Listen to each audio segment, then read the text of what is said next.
Sa už dohralo, tak sa pozrieme, ako to tam vyzeralo. Celá B tribúna patrila fanúšikom Spartaka, ktorí prišli povzbudiť k slnečným jazerám svoje mužstvo. Prvú šancu mali Trnavčania v 6. minúte, keď Ďurič dobre ocentroval na Kožucha, ten si však loptu zle spracoval a nedokázal úspešne zakončiť.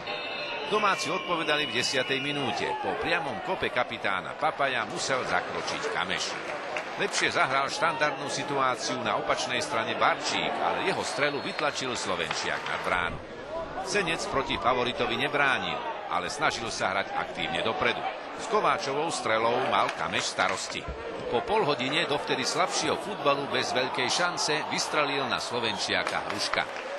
Ale v 33. minúte to prišlo. Po rohovom kope Barčíka sa dostal k lopte Kopačka a svojím premiérovým gólom v trnavskom drese po tečovanej strele otvoril skóre. V 40. minúte mal dobrú pozíciu Bernát, ale s loptou sa zamotal a neohrozil seneckého brankára. Krátko po prestávke sa predstavil tvrdým, ďalekonosným priamym kopom do ležaj. V zápätí Kameš vytlačil po štandardke nepríjemnú strelu Hofericu. V 58. minúte došlo ku kurióznej situácii. Po útočnej akcii Senca chcel vykopnúť loptu Kopúnek, ale nešťastne trafil nohu domáceho Lukáča a bolo vyrovnané 1-1. Spartak potom zvýšil tempo. V 70. minúte pekne ocentroval Kopačka na Bernáta, ale skóre sa nezmenilo.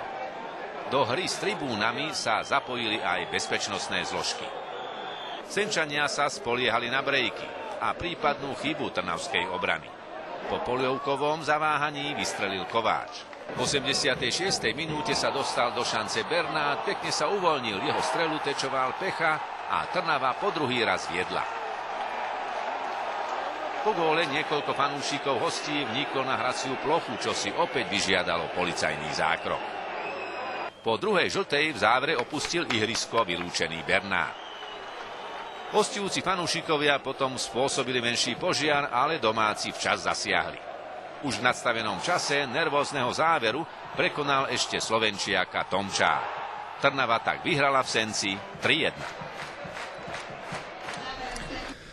Senec Trnava, polčas 0-1, konečne